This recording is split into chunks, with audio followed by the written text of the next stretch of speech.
This is Sally Novette. You are listening to the Sirens of Audio. This is a spoiler warning. The podcast is almost upon us, and you're really not going to want this episode spoiled. It is amazing. This is the big one. Make sure you subscribe to the channel as soon as you can on YouTube, Rumble, and wherever you listen to your podcasts. What was I going to say? I had a complete mental blank then, Philip. Hang on. I was Welcome to my world. I'm having a worse mental blank than you right now. I had something really profound to say. Oh, it's just come back to me. Yeah. Right, I'm just going to go to the loo before I pee my pants.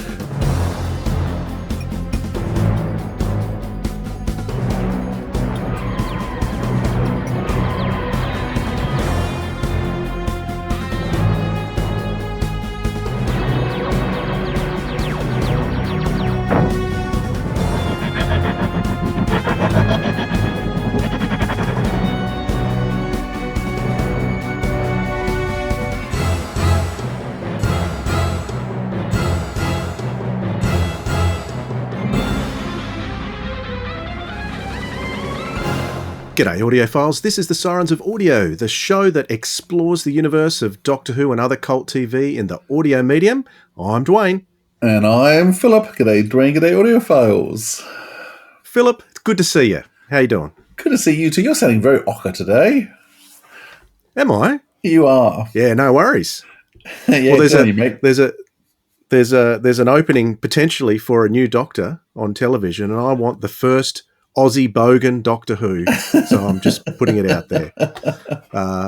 We've got to have a label on him. So Aussie Bogan Doctor Who. I've even got the hoodie. There you go. I can do it. So looking forward to that when it comes out. Yeah, but we've got the cartoon one coming anyway, don't we? We've got CBeebies. That's apparently coming. So I'm looking forward to that. Another medium to touch into. That'd be good. Yeah, be interesting.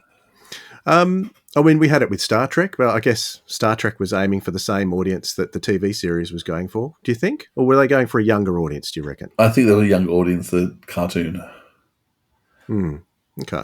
Wasn't very good. Interesting stuff happening in the television landscape these days. But today is a great show. We're going to be, we'll see how we go, Philip. We always say we're going to do a shorter show, but it never works out that way. But we'll see if we can do it this time. That's the plan. We're going to be talking about the Rani on audio, because not only has the Rani recently appeared in Doctor Who on television, she appeared in the classic series as well in 2 stories. So 2 episodes in classic. Sorry? 3 stories in classic Doctor Who.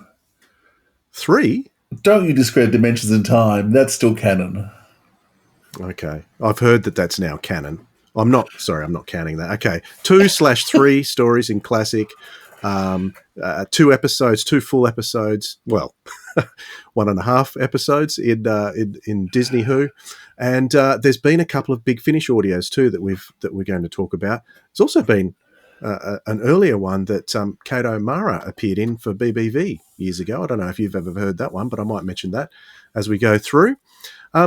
So we're going to be talking about the Rani Elite and Planet of the Rani, the 2 Big Finish Rani stories. We're going to be focusing on those throughout the episode today. They were part of the Big Finish monthly range, and we'll dive into them a little bit. And I've had a recent listen to them. You've had a recent listen to them. We'll see what we thought on our second or third listen. We've gone back to listen to these, probably the first time for me since they came out a few years back, and it's been probably 10 years since they came out too. So with that in mind, well, first of all, before we jump down the rabbit hole, let's talk briefly about our live events, Philip. They're rapidly approaching. They are indeed. So in no time at all, Carol Ann Ford, star of the new series of Doctor Who, and unfortunately scenes cut of Doctor Who, which I'm hoping we'll be talking about, because yes, she was supposed to be, I don't know whether, I'm not sure how official this is, but I'm going to say anyway, she was supposed to be in the final episode, and she had some scenes which sadly got cut. Though we'll talk a lot more about that on the day event. So if you want to find out more about what was in the scenes, what we lost, because they totally changed the ending. The last 20 minutes was refilmed, and all that had been planned for that end of that story was all gone, which is tragic for Carol Ann. But anyhow, Carol Ann will be coming to Australia in October, so you can see her in Sydney or Melbourne. So that's our big thing. And also, Sally, for people who are into Blake 7, and even if you're not getting to Blake 7, Sally and the Vet will be out in November. So 2 amazing women coming out to Australia, October and November. Yeah, very, very much looking forward to that. You can get all the details for those events at sirensofaudio.com. Just check out the events page there and you can get your tickets and make sure. How's the VIPs going? They're pretty much close to capacity in Melbourne? Yes, I'm probably going to increase Melbourne slightly because Melbourne actually has already sold out its VIP allowance. Right. So the VIP has gone. So, but I'm thinking we're going to change things up a bit. We're planning to have a buffet on the Sunday night at the venue for the VIPs. So it's going to be a more casual but opener space to provide a lot more opportunity to talk to Carol Ann. And it will let a few more people come as well because the demand for the VIPs has been very large. And Sydney's just about sold out as well. Okay. Interesting. Good stuff. No, it's a good problem to have, isn't it, Philip? It is a good problem to have. I'm just trying to work out how to best manage it. Very good. All right. That's our live events. Before we get on to the main topic of our podcast today, there's one thing to do, Philip. I've already mentioned it. Come with me. Let's jump down the rabbit hole.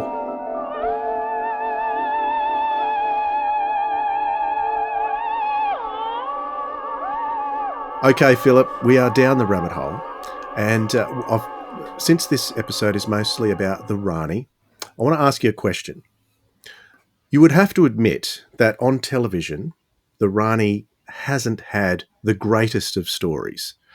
But the character has always sparked the imagination of the fans. So what do you think, Philip? Do you think the Rani is a character that's had more potential than we've actually ever seen on screen, even in the books and on audio? Or is the Rani just a carbon copy of the Master or Missy? Well, certainly neither of that. I think the danger with bringing the Rani back in the new series was she could have just become a carbon copy of Missy, and I think they avoided that. I do think they managed to keep some of the intrinsic qualities of who she is.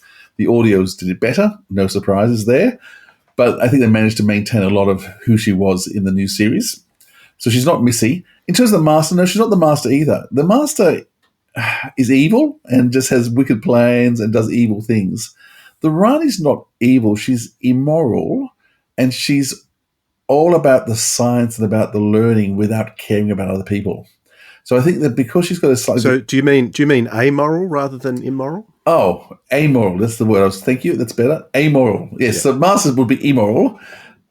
She's amoral. She doesn't care about the consequences of what she's doing. What matters to her is just getting the results she wants to learn. And so it really is a view of science gone mad, which is it's quite interesting actually on Doctor Who to have a character like that. And I think they dressed up a bit pretty well. I think the TV series. I mean, I think the Mark of the Rani is probably one of the better Colin Baker shows. So I still really enjoy Mark of the Rani. I think it collapses in the last 15 minutes in terms of it doesn't quite know how to end, and so just sort of falls apart.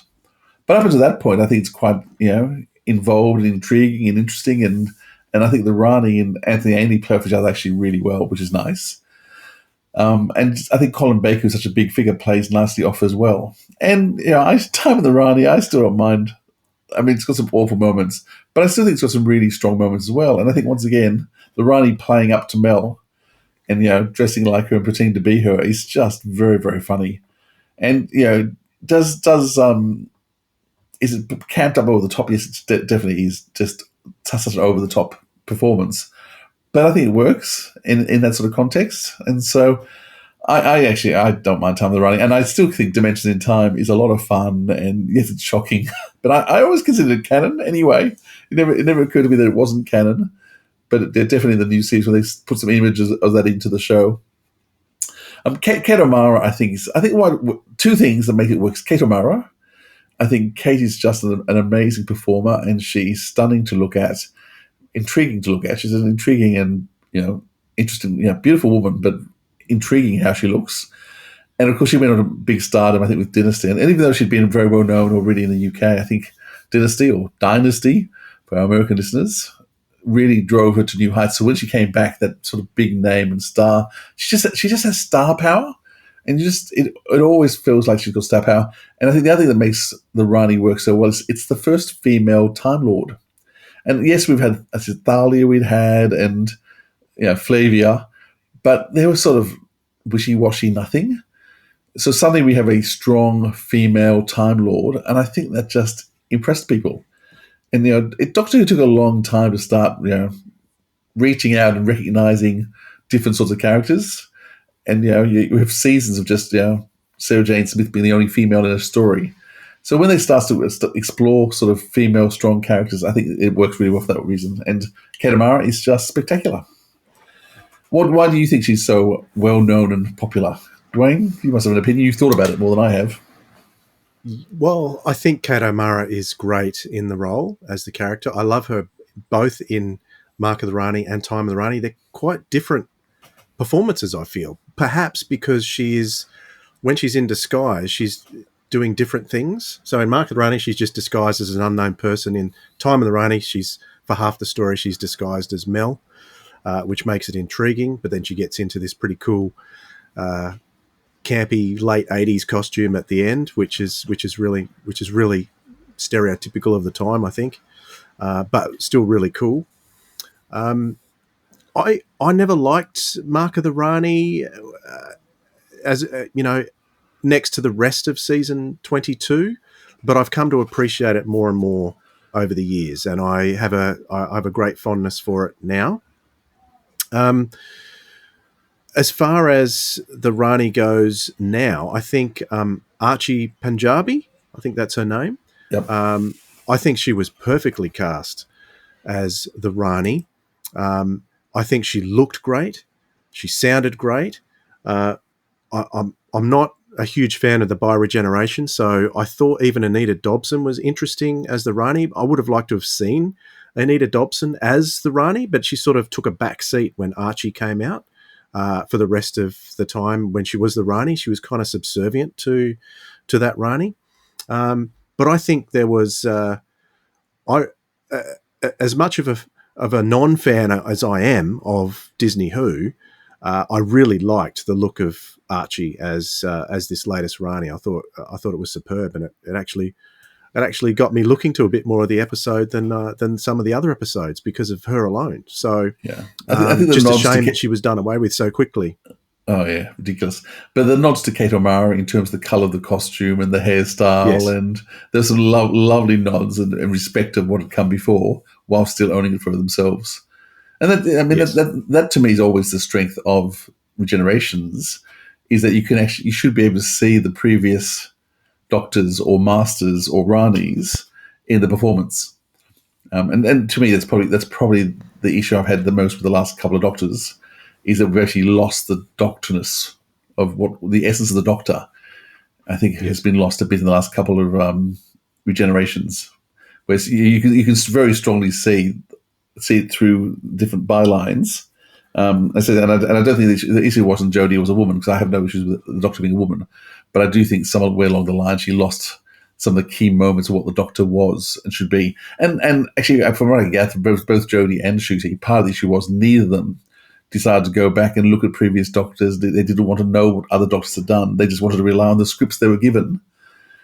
But without actually doing that research, I think that they've missed out on actually seeing what did other Doctors have, what was the essence to their character, what should they carry through. And I think that's been lost in those two Doctors in many ways. Whereas, Matt Smith knew nothing about Doctor Who, but he went back and researched it and looked at it and decided he loved Patrick Troughton and so started trying to bring through the essence of some of Patrick Troughton's performances in him. And that's why he was such a great Doctor. Yeah. The other thing I liked about Kate O'Mara, in particularly Mark of the Rani, you don't see this so much in Time, but because when the Doctor and the Master were there, she just found them an absolute nuisance. They were just getting in her way, and she wasn't trying to knock either one of them off. She just wanted to get on with what she was doing.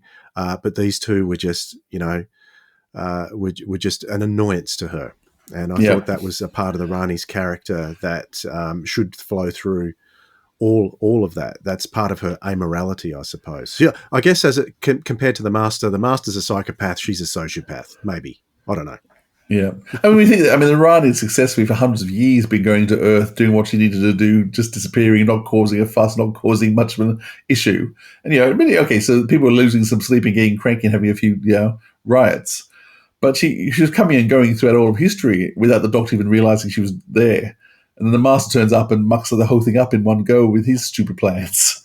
So I think, she's all about getting on with herself and not worried about trying to get revenge or anything. That's not her plan at all. Which I guess, Dimensions of Time is slightly out of character because she is trying to get revenge. She knows, but she's still got an MO plot, hasn't she? In terms of trying to get one of every species. Great character. Very good. All right, what about you, our dear audience members? What do you think of the Rani as a character? Let us know your thoughts in the comments below or send us some feedback. You can send us an email if you like. Love to hear from you. Right, let's climb up out of the rabbit hole. We are going to talk about the first of the Big Finish Rani releases, and that was main range number 194. It was a while before she came along, and that is called the Rani Elite. I'll read a blurb. The TARDIS arrives in the cage, not a trap, but the College of Advanced Galactic Education, one of the most prestigious academic institutions in colonized space. Not a trap, or is it? The Doctor's here to receive an honorary degree in moral philosophy, but there's something rotten at the heart of the medical facility. Someone is operating on the students. Someone without a conscience. Someone with access to a Sidelian brain scanner, a technology that hasn't been invented yet. That someone is the ruthless Time Lord scientist known as the Rani in her new incarnation. But will the Doctor and Peri recognise the Rani's hand before her trap is sprung? Coming soon from Big Finish Productions. So many lines. So many people. The Rani Elite. Incredible. This booth is actually smaller on the inside. The doors won't open. If you hang on just a moment. Doctor, what are you... Now, genius at work. That shouldn't have happened.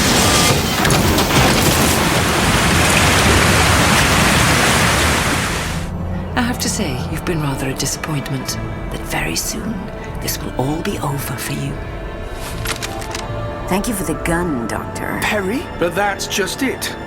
You're not Peri, are you? You see, you do know me after all. I knew you would. Spit it out, girl. I can see it's on the tip of your tongue. The Rani! Subscribers get more at bigfinish.com. The Rani Elite, the facts and the trivia. This is number 194 in the monthly range and written by Justin Richards. Recorded on the 28th to 29th of May in 2014 at the Moat Studios. Released in December 2014. Starring Colin Baker as the Sixth Doctor. His companion Nicola Bryant as Peri Brown. And then Siobhan Redmond appearing for the first time as the Rani. Also starring Andrew Bone, Charlie Morton, Mike Noble and Becky Wright. The director of this adventure was Ken Bentley. The script editor was Alan Barnes. Sound design and music by Andy Hardwick. Executive producers Nicholas Briggs and Jason Haig-Ellery. Producer was Dave Richardson. And the cover art, Anthony Lamb. The Rani was a Pip and Jane Baker creation, originally appearing in the Colin Baker show The Mark of the Rani. She would later appear twice more, first in the 7th Doctor's first story, The Time of the Rani, and then in the 30th anniversary special, Dimensions in Time.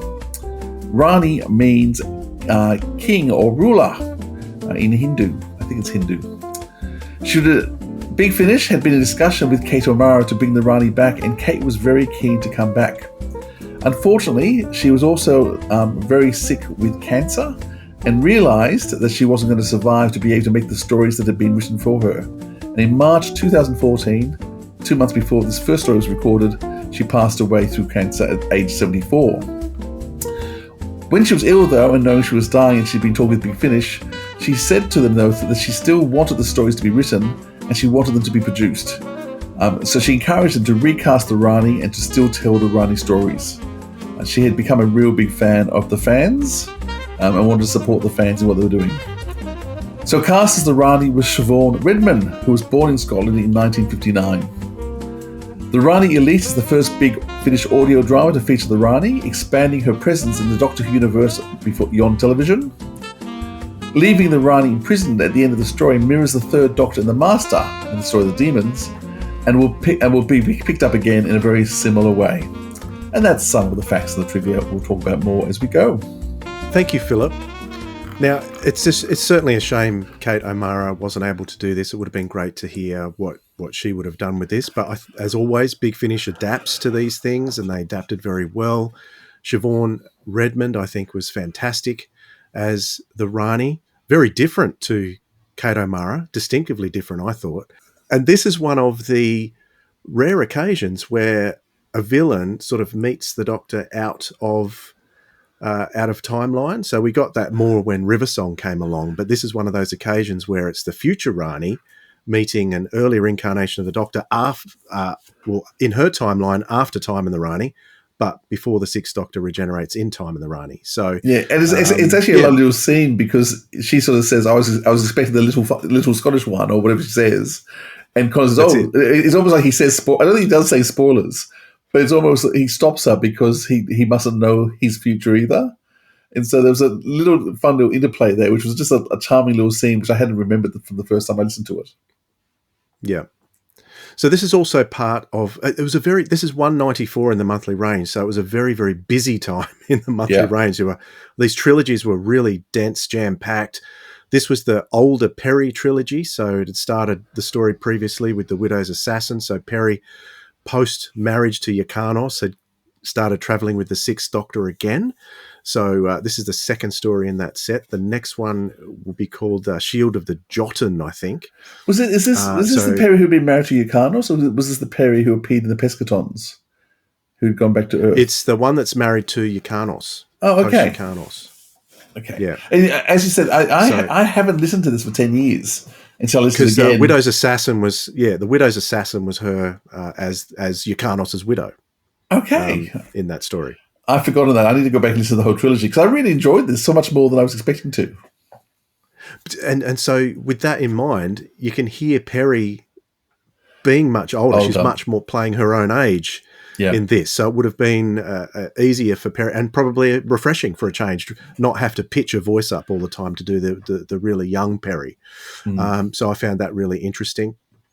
The minds that the Rani's trying to use in her plan to manipulate chaos theory or whatever it is she was doing, still not very clear to me. It reminded me very much of Time in the Rani. So I'm wondering if Pip and Jane had any say in the script and whether they were trying to tie that into Time in the Rani at all. But that's what I thought of when in relation to the story.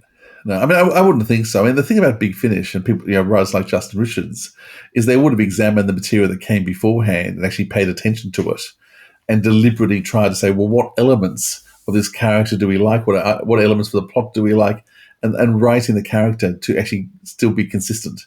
I mean, it's one of the things I think the new series has lost, is that they've lost the skill of actually looking back and saying, what are the elements that make these characters so strong? The Omega in the last episode. I mean, what an utterly, utterly ridiculous thing that was. So if you liked him, go back and watch the Three Doctors and actually see what the Omega should be like. Even Arc of Infinity. Thanks. Even Arc of Infinity is 100 times better. I must admit, I was really hoping that Peter Davison might appear on the top of the steps when the door opened. I mean, there was so much good stuff they could have done if they wanted to bring back Omega. But one thing that Big Finish does, and I will say that with the Rani in the new series, they did try and capture a lot of that essence of who she was. I think they did better, certainly better than Omega or Sutek or some of the other disasters they've had recently. But with these two CDs, these two stories, they really tried to capture what is about the Rani that makes her special, what were her skill set, and really you could see the Rani doing all these things. There's nothing out of character with what the Rani would be doing, and putting herself into a university, experimenting on the students, just seeing them as nothing more than lab rats for her experimentation. The way she manipulates and controls other people, it was just all there. So it was just straight into such a believable characterization of the Rani. Did you catch the line with the Sixth Doctor saying, leave the girl, plainly it's me you want? So there's just another callback to the future story Time in the Rani. So that was pretty cool. What did you think of Siobhan Redmond as the Rani? What was your opinion? Yeah, really great. I mean, I did a bit of research into Siobhan before we did this just to see what she'd done in the past, and she's had a huge television, movie, and stage career. And so she's not really well known in Australia. I don't think there was a lot of stuff on the list of things she'd done which are big in Australia, or some of it has come to Australia, but nothing was sort of particularly big. But she just gives such a very strong, assured performance. So Colin Baker needs strong characters to perform against him. And the thing that Siobhan does so well is she is this very strong, confident character. And I think the fact they had the older Peri too actually gave her strength in character. And so all the scenes that the main three had to play off each other are mature, sensible adults, but very different views on the world and being very forceful in their views. So I really love the strength of all the top three characters in that. It was some of the Mana's characters are the weak ones and required to be weak for the character, weak in conscience, weak in being able to stand up to the Rani. But with Nicola's performance, Colin's performance, Siobhan's performance, the three of them are just heads clashing, which fantastic. Really kept you engaged in such strong language. Justin did a brilliant job writing this. He really strong characterizations. I thought, I don't remember enjoying the story as much when I listened to it 10 years ago as I did this time. Maybe it's the fact that I was listening because I needed to talk about it a bit more. But I really did enjoy how it played out, how the story unfolded. I thought the beat points and the cliffhangers all worked really well. Yeah. Now I mentioned before that there has been an audio Rani story before. That was with BBV. I just thought I'd mention that. That was called The Rani Reaps the Whirlwind. And my memory of it is, I've got it somewhere, but I haven't listened to it for a fair while, but I didn't really enjoy it that much. I wasn't a huge fan of it. Have you heard it, Philip? You know what? I think I listened to it long, long ago, but it leads straight on from the events of Time and the Rani. So it's got the Tetraps in it. So I think they go back to the Tetraps planet, where they've and it's sort of set there. So this would have been a great return for Kate O'Mara to the role. I think it certainly would have been, to my memory. Forgive me if I'm remembering it worse than it is, but yeah, this would have been a much better story for Kate O'Mara to be in. But as far as Siobhan goes, I loved her performance. Maybe it's not unfortunate in as much as that it doesn't suit her in the role, but her slightly Scottish accent. And when this came out, it was 2015, so very heavily sort of playing against Missy on the television at the time with her Scottish accent. So we've got two female Time Lord villains with the Scottish accent going. So people might have been comparing the Rani to Missy at the time. And I say unfairly. It's just a coincidence, I think, that they're using the Scottish accent there. So, I don't think... I hadn't thought about that. When did Missy first appear? She would have been 2014, first Capaldi season. So that would have just happened the year before. And that was 10 years ago, 11 years ago. It's gone quick, hasn't it? Oh, yes. We're getting old, Philip. We're getting old. All right. Okay, so at the end of this story, she gets imprisoned, and then it sort of flows onto the events of Planet of the Rani, the next story. So the story itself, it's not Big Finish's greatest story. It's not their greatest masterpiece, I don't think, but I think it does a good job to keep the story going for the characters to play off. And you mentioned it perfectly, Philip, that it's those three characters, Dr. Peri and the Rani, all together that really make this one a must-listen from me. Yeah. It works well in the trilogy. Yeah, it's a really good, strong listen, very enjoyable. It's quite cheap at the moment too, just in terms of, I don't know whether it's on Spotify or not, but in terms of the first one, under 200. So it must be about £8 in the UK, it's $16 here. So it's not a hugely expensive one, and it's a really, and actually I think you should try and get it as a subscription. I think you still buy them in 6 and 12s and save a lot of money that way. Because this was part of this was when I was subscribing. I'm trying to work out. But I've still got... Actually, I must have this on CD in hard form still, because I got that till over 200. And if you were subscribed at the time, with this release, you would have got a little bonus. But I'll save that for my recommendations, because that's what I listen to. Okay. I won't give it away then. Yeah. Very good. All right. Let's go on to the next one. And that was about 12 months later. 10 months. Say again? 10 months later. About well, December was the last one. This is October now. The following year. Okay. Very good. All right. Planet of the Rani. Maya Simia Goria was a quiet planet, an ancient world of bucolic tranquility. Until the Rani arrived with ideas of her own.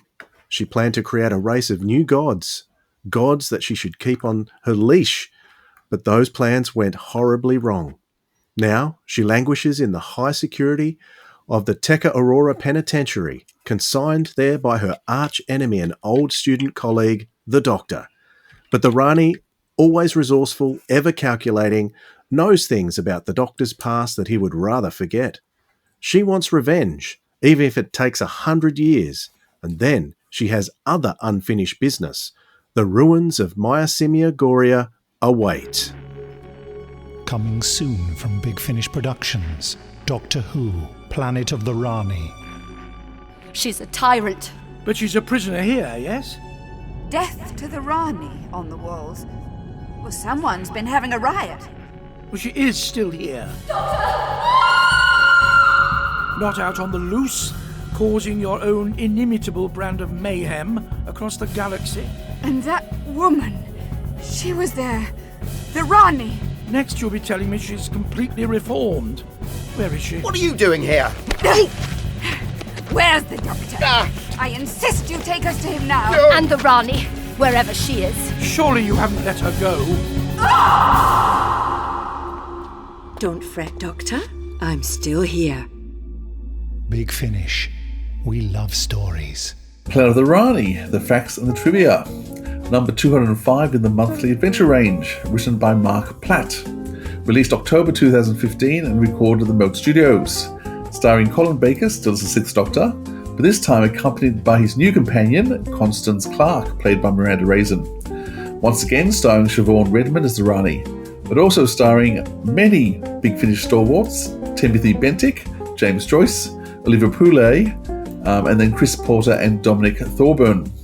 Directed by Ken Bentley, and the script editor was Alan Barnes. Sound design and music by Richard Fox at Fox Yassin Studios and Lauren Yassin at Fox Yassin Studios. They're mouthfuls. The producer was again David Richardson, executive producer Nicholas Briggs, Jason Haig-Ellery, and the cover art this time by Tom Webster. We've changed design slightly and it looks pretty good too. This story was the second story to feature the Rani as portrayed by Siobhan Redmond. And once again, most of the action will take place on the planet we first heard of, and I'm not going to try and pronounce it. Dwayne just did that, in Mark of the Rani. This picks up from the previous script. It's now decades later, but it's still the Rani in prison. But like the Master and the Third Doctor, when imprisoned on Earth, she was soon running the place, this prison, and continuing in her old ways. Mark Platt returned he's a regular writer for Big Finish, but also one of the few writers who wrote for the original television series. And Olivia Pulle would appear as Mrs. Peel in the Avengers story. And this is some of the facts and the trivia. All right, Philip, there was one fact on the Rani Elite a very important fact that I forgot to mention that I wanted to bring out. It relates to you talking about the writers bringing in elements from other media, particularly the TV stories. But in the case of the Rani Elite, there was mention of the Rani's name, which was from the novels in the 90s, the original Wilderness Years. Maybe we've got Wilderness Years 2 coming up, who knows. There's a group called the Decca, which I think first appeared in Gary Russell's Divided Loyalties. And the Decca was a group of 10 rebellious acolytes in Prydonian Academy. So Drax was one, then Theta Sigma was the first Doctor, Koshai, Mortimus, who is the monk, the meddling monk, Ushas, who is the Rani, Van Sel, who we know very well as a Big Finish character, Rallon, Gelpax, Millennia, and Magnus. So three was it? three of those acolytes we've seen on TV with their other names. Well, the Master's one of them too, I and assume. Drax. Is the Master one of them? Is the Master one of them as well? No. Oh, I thought he was at school with the Doctor. He wasn't at school with the Doctor. Okay. Yeah, but this is the 10. They're a group called the Decker. Okay. And so they were mentioned in the Rani Elite, but her name also is mentioned in Planet of the Rani as well, which is Ushas. Yes. Usha or Ushas? Ushas. Not sure of the correct pronunciation. I can't remember. Trust you. But this Planet of the Rani is interesting because this is also a middle story. I think the Rani Elite was a middle story in the older Peri trilogy. This is the middle story in the Constance Clarke trilogy, the first Constance Clarke trilogy, surrounded by a couple of fantastic stories. Crisscross, I think, often comes up as one of the scariest big finishes too. Oh, no, it's not Crisscross. That's Static I'm thinking of. That was a later trilogy. But Crisscross was a good entrance for Constance Clarke as well, played by the amazing Miranda Rae. Now, this story, to me, I've spoken to you before, Philip, about some of the issues I have with Mark Platt scripts. I find them very difficult sometimes to visualize. I found that. Sorry, complicated. Yeah, and it's often left open to interpretation. There's things in there which I thought, I don't quite know what I'm seeing. So I looked at the cover. Thankfully, I could sort of connect what was on the cover to what I was hearing as well with one of the things. It's also kind of set in two parts because we've got part one, which is set in the prison that the Rani has taken over. Yeah. She's become the governor of this prison and she's waiting for the Doctor to come along so she can take off with, and then captures Constance and goes back to Mycemia Goria. But yeah, interesting story. What was your thoughts on this story, maybe, as compared to the Rani Elite? Yeah, well, once again, it's the first time I've listened to it in 10 years and really enjoyed it again. The first episode in particular, in the prison, I really enjoyed. I think... Yes, that gets you in.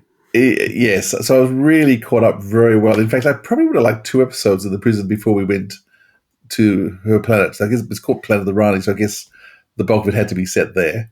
But that first episode on the prison planet, bit by bit realizing how much power the Rani had, how much control she had, what she was up to. It was very reminiscent of the Sea Devils and Roger Delgado in control of the prison, even though he's a prisoner being visited by the Doctor. Bit by bit, you work out the fact, no, actually, he's in control, and in this case, she was in control. So I really enjoyed that first episode. There was a lot of stuff in the second part I really enjoyed as well when we went back to her planet. I guess once again, visualizing what was going on with these suits, these metal suits, and who was inside them, and it was very world building in a very interesting way, which is what Mark Platt likes to do. So talking about stone canopies and all kinds of bits and pieces.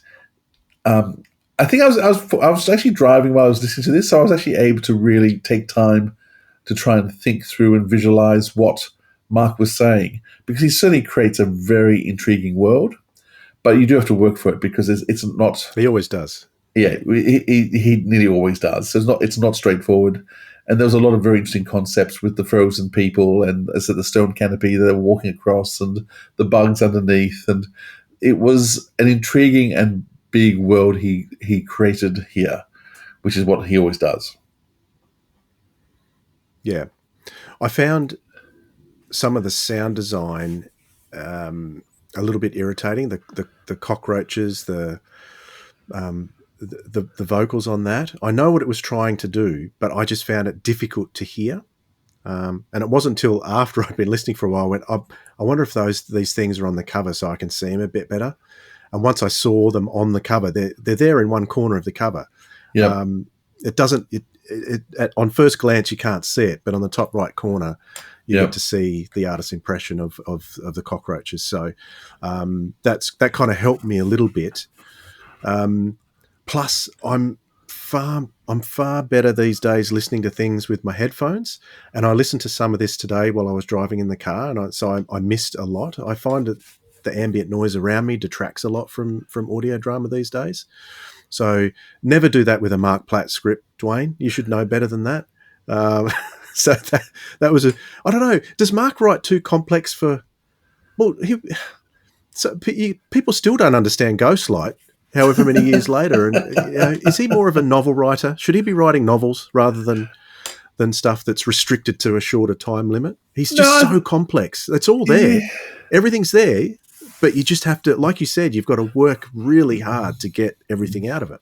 But isn't that the value of Doctor Who, or should be, is the fact that it can look and sound so different. And, and at times there's just a straight shoot 'em up, bang story. Other times it's something complex and deep. And you have to puzzle and try to think, well, what was going on there? And did I understand that? And, let's face it, we keep talking about Ghostlight because, there were so many elements in it. And any Mark Platt script we're going to talk about. And, he pulls out something like Spare Parts, which is, an absolute classic. And always will be. Any Doctor Who story in any medium, Spare Parts is going to be one of the best stories ever created for Doctor Who. So he does come out with ones like that. He just enjoys the word. I mean, part of the issue, can I say, with the cover, and I think one of the things the Big Finish did was really good, was to get rid of that whole sidebar with the Doctor's face. Because you talk about the fact that creature's in the top right corner. There's another creature that's actually underneath Colin Baker's face, but there's this big dang heavy title bar running down the side of it, so you can see it's been designed. You can see it's sticking out both. I completely missed that. Yeah, so it's sticking out both sides, and so the best view of this creature is covered by this unnecessary bar down the center. So I must admit, when the cover design got rid of that extra look, it was certainly a big step forward, because we still really can't quite see what it looks like, but there's obviously a whole one being created there, which they then whacked over that tunnel bar, which is bad. Shame of the design. But Mark Platt, you got to work for him. But I don't think it's a bad thing having to work for an author. And if you've got the time, this would really, if I had the time, I'd like to. This would really vary from going back and listening again. I really feel like I need to do another second listen. Now I know where it's going, what the plot lines are, what's going on with everything. A second listen would be ideal. The reality is I'm not going to do it. I'm so far behind with my Big Finish listening, and I'm just so busy at work and other things that are happening. But I do know if I could actually listen to this in the next couple of months again, I would get so much more out of it. Yeah. And that's, let's face it, we spend a lot of money on these things. You want to be able to have repeat listens and get value out of it every time. And that's the value of most Big Finish is that they're worthy of second, third, fourth listens. It's just as the more and more material comes out, it's hard to find the time to get the first listen in at the moment. That's right. What do you think of the? Do you remember how you were feeling about the Sixth Doctor and Mrs. Clarke dynamic at the time? I loved her instantly as a companion. I thought she was really refreshing. Yeah, well, I didn't like how they brought her in, because the first time she came in was with the regeneration story. So Mrs. Clarke was just like they did with Mel, which I think was a mistake, was they just put her in. So she was just suddenly there. That was her first appearance, was it? The Last Adventure? Yeah, The Last Adventure was her first appearance. It was like what they did with Mel. And the issue with Doctor Who companions, often they're not very well drawn out. I think the audios do a better job at filling them out as characters. But often a Doctor Who character isn't well drawn out, and that first story they get is often the only defining moment they get to be a Doctor Who character. And so, Sarah Jane Smith, the Time Warrior, you find out she's a journalist, you find out she's a women's feminist, you find out all these things about her, which then carries on, and Elizabeth Sladen maintains them throughout her run. But they do very little to actually do anything else to pump Sarah Jane Smith up. It's just that the actress is so good she does it herself. And I think that's similar with all sorts of, even Katie Manning, her first appearance, that Terry Orton show tells you so much, and Carol and John. So we actually run to the show. Mel, you don't get that opening episode. So you've got one line. She's a computer programmer from Peace Postage. But who is she? What that first show you need to actually give her an opening story, an introduction, some actual bare some bones. I think Mel always suffered from the fact that no one ever did that for her. So I think why Mel is so successful in the new series when they bring her back is because they've looked back on her original run, which was her first coming, and saying, oh, well, let's build on that and now give her a character. But while she was actually there, she didn't actually get to develop a character because no author knew what they were dealing with. So I think that Miranda Rae, who's an amazing actress, I mean, what's one of the Big Finish stars they managed to pull in? That's what I wanted to say about her, because you would not know that the character Constance Clarke is the same actress who plays Tallulah in that Dalek story from season 3. You would not know it was the same person. Which is supposed to be a good thing, because that's not a good story. I know Miranda Rae from things like from Spooks and other amazing BBC drama. Like, she's an amazing actress. Who, unlike, and I said, I know Siobhan Redmond has a huge career. I didn't know her career. Miranda Rae, and I knew her career. And so, in the previous stories of this, when they actually introduce her properly, suddenly you see the value. And I'm pretty sure that she actually did record that last Doctor story after she'd done some of the earliest. She actually already appeared in this trilogy, just hadn't been released yet. I think that's how it worked. But certainly she's, once again, a very fascinating character. And they still haven't finished off her story. I do kind of hope at some stage they might go back to her, because I'm pretty sure her story was never fully realized in terms of why she had to flee, what happened to her husband. There was all these questions about her, which they were drip feeding us with these trilogies, and then we just stopped seeing her. And so I'm not sure we've actually ever gone back. Well, they've just released a box set that I haven't listened to yet. Oh, that's right. Mrs. Clarke. Right, that's right. So yes, I haven't listened to that and I've either. heard very good things about it from people. So okay, so he's hoping that a listen. That a lot of the things about the character come up, and that she has some good scenes once again with the Rani. And as I said, it's lovely it's just lovely having Doctor Who scenes with strong women with each other, not talking about men, but actually talking about drama and life, and and in this case, trying to deal with her. And she gets some very strong things to do as a character, which is always great. Fantastic.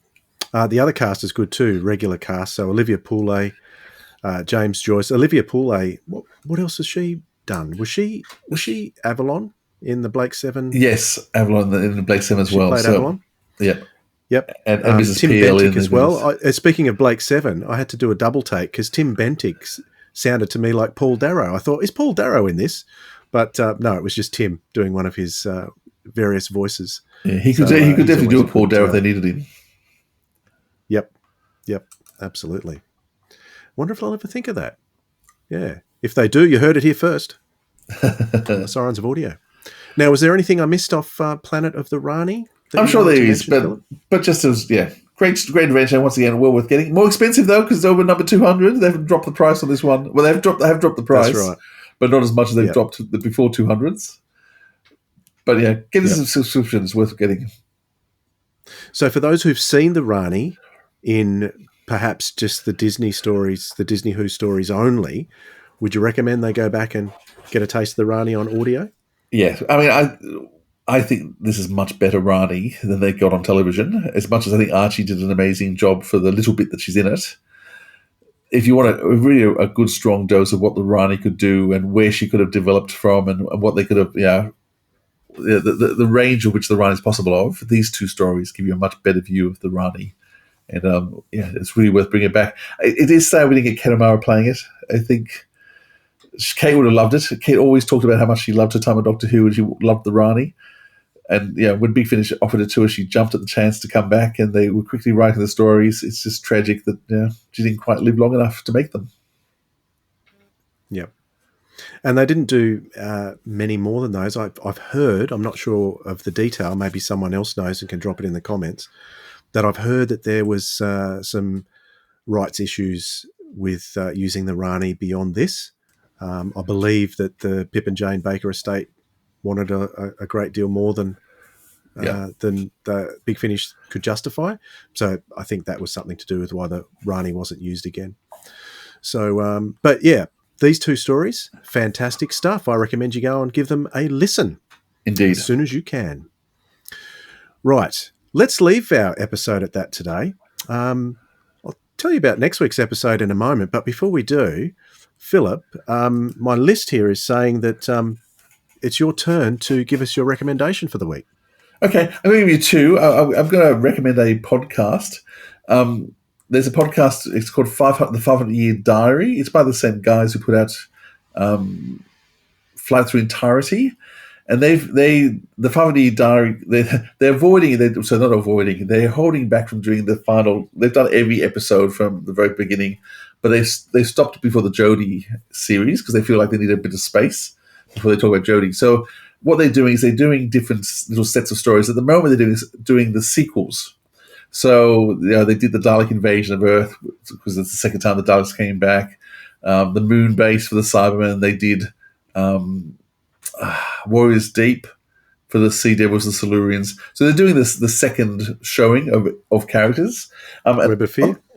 No, they didn't. No, they didn't do Web of Fear. They haven't done everything. They did do Seeds of Doom, Seeds of Death for the Ice Warriors. Yeah, they did do the Bottom Storm. I wonder why. But they did do the Rani. So they did Time in the Rani. Now, on the whole, they've actually been, because usually they've been very positive, they've actually been pretty dang negative about most of the sequels, actually. I was very surprised with Invasion of the Dinosaurs, Invasion of the Daleks, which, one of my favourite stories, Dalek Invasion of Earth. But they do have a very interesting take on Time in the Rani and discuss the Rani, which has just come out in the last week or so. So it's going to be pretty easy to find. So if you want to just listen to someone else's take on the Rani and on what they do with her, they do talk about the new show as well because they recorded this. I think they recorded the episode a couple of hours after the last Infinity War came out. I found it very interesting to listen to. They take a view. Todd Bilby, friend of our podcast, always has a very interesting takes. I respect anything he has to say and make sure I always listen to him. And the other guys make some good points too. But I'm going to recommend a TV show as well. I've just finished watching a show called The Residence, which is a murder mystery comedy set in the White House. So during a state dinner, the Australian delegation is having a state dinner. So the Australian ambassador and Hugh Jackman and Kylie Minogue. Kylie Minogue's actually in it. She's performing, so she's one of the guests going along for this state dinner, and they lose their performer, so she gets up to perform.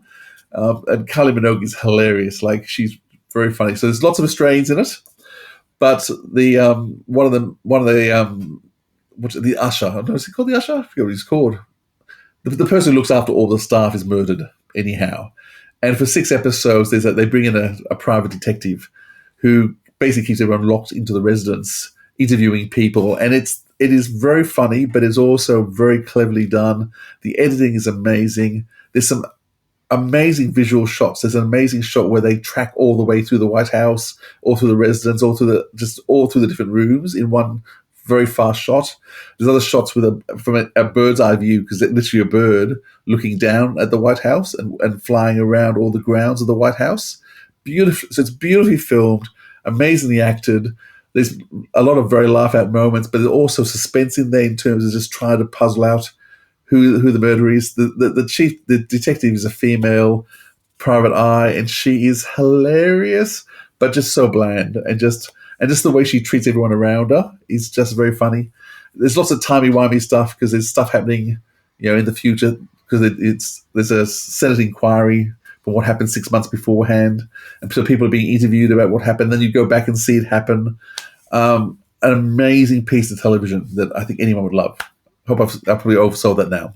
It's on Netflix. The Residence. Really, really worth watching. Awesome. Now, what about you? What have you been listening to or watching, or what do you want to recommend? Well, as I alluded to before, I listened to the Short Trip Rarities bonus. Well, that was originally a subscriber bonus. It's probably available to buy as a Rarities release now on the bigfinish.com website. But it's called A Home from Home, not related to the Rani stories in any way, shape or form, written by Nick Wallace, I think it was, that wrote it. It's a Third Doctor Liz Shaw story. So Liz Shaw takes the kind of lead. She's investigating something, and the Doctor disappears, so she's trying to find where the Doctor is. It's got Benton in it as well, but it's narrated by Stephen Critchlow, who did a lot of short stories, and he does an awesome Third Doctor, actually. And he's very sadly missed. He died a couple of years ago, and was one of the regular performers on Big Finish.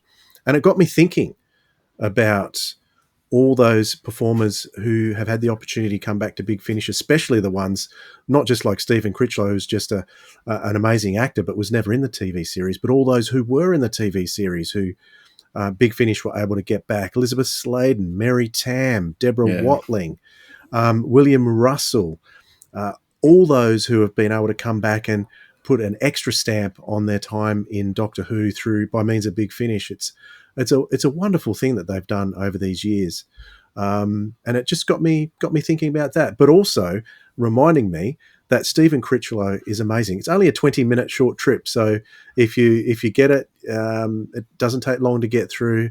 It's a cute little story, a nice story. In the end, of course, it's got the scary Doctor Who elements. Very early on, it's set in the Third Doctor era, so about 6 months.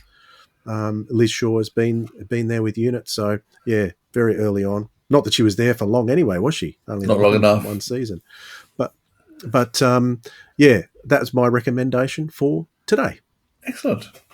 So next time on the podcast, we've got someone as a guest that I've been wanting to talk to for a very long time.